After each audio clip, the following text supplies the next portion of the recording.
Hi, everybody. Mark Victor Hansen here, best known for Chicken Soup for the Soul, and now the book called Ask, The Bridge from Your Dreams to Your Destiny. You are listening to a show that you've got to pay attention to. This is my friend, Jesse T. He is brilliant, he is wise, he's insightful, and he's going to help you to get from where you are to where you want to be. So listen up.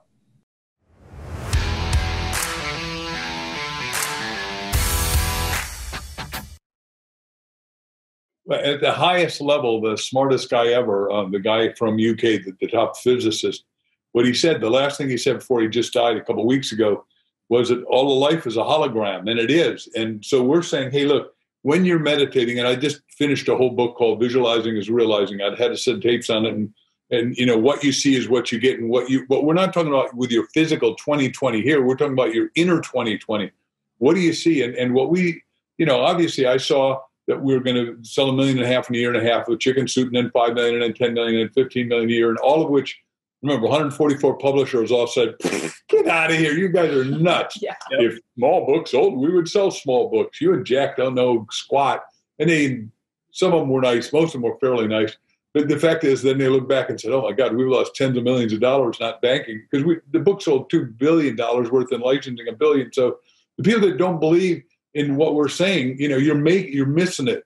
As an entrepreneur, and we own an energy company, and we just see, and suddenly it's taken us 12 years to get to where we want to go, because there is, segment intending is one thing with that invitation of meditation, but the second level is, there's a part of time, physical time moves slow. Imaginal time is instantaneous, and that's why when she teaches quantum physics, in a connotative way, everyone gets it and they understand it and they go, holy cow, I'm controlling my reality. If you decide to control your thinking, control your feelings, you basically control your future. And we're living examples, but we want everyone, back to what I said, to discover their destiny and manifest their highest, best, most extraordinary, higher self-destiny, like you said a minute ago, Jesse.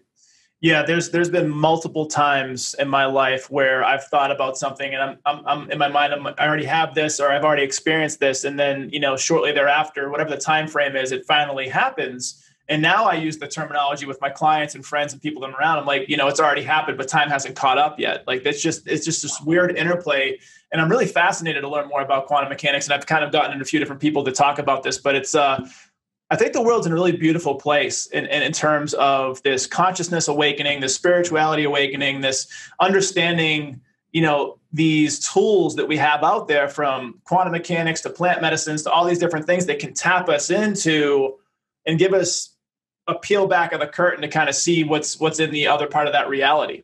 And so, you touched on Chicken Soup for the Soul, and I'd be remiss to not talk about that for a moment. Talk about that inception for where you found that the world needed healing, and that the United States needed chicken soup for the soul. And like a good grandmother, you came in with the soup and you're able to help heal some people. Where did that come from? The muse of it, and what was the writing of the book process like? And then obviously where it took you to today. Okay. Well, Jack and I were both talking to 6,000 people, and he was first on, and he had written a book. He's a Harvard guy, of course, third in his class and all that. And if I went to Harvard, he didn't tell anyone, right? I couldn't have gotten into Harvard, but most of my teachers were Harvard, actually, and partners.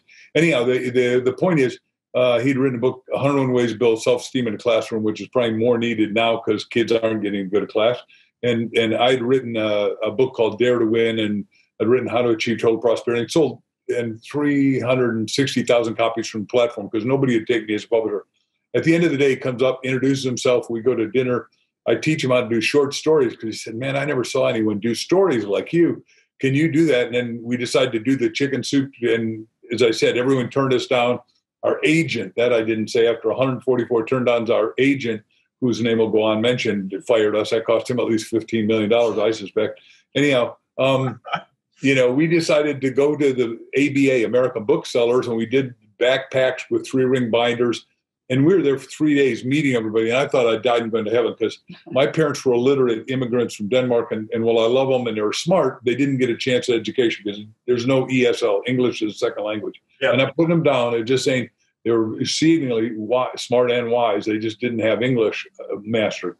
Anyhow, and Dad was a little baker. So the point is that I got into books and thought, oh, I've died and gone to heaven. Sort of like Mark Twain says, if heaven is what I want it to be, it'll be paradise with an endless library. There you go. Yeah, that makes sense for Mark Twain. Yeah. So, we feel good about that. And so Jack and I started selling it. Mostly I'm the marketing sales outside guy, and we figured out how to do it. And the thing that you said way early that I wanted to hitchhike that fits here is we are consistent. The reason I've sold more books than anyone else alive, according to Guinness Book of Records, is that I'm consistent, insistent, and persistent. See, most publishers, and God bless publishers who are in trouble this week, right, for a lot of reasons, because bookstores can't pay their bills because they've been closed too long. Yep. And that breaks my heart. But the fact, because I love these people, they're really good to me. And same with libraries, can't do anything but have drive up, which is another terrible, tragic mistake. But the fact of the matter is that, we're consistent doing media, consistent doing seminars, because publishers say, well, you do 20 big city tour and you're done. Well, in this 9 months that we've had Chicken Soup out for this, Chicken Soup, 9 months that we've had Ask Out, we've been on over 100 podcasts literally around the world. We'll do 2 in the morning here, 1 in Canada, 1 in Israel, 1 in Vietnam with like 10 million people at the end of the day. And the sales are now world sales. That didn't happen when we did Chicken Soup because we were just doing America.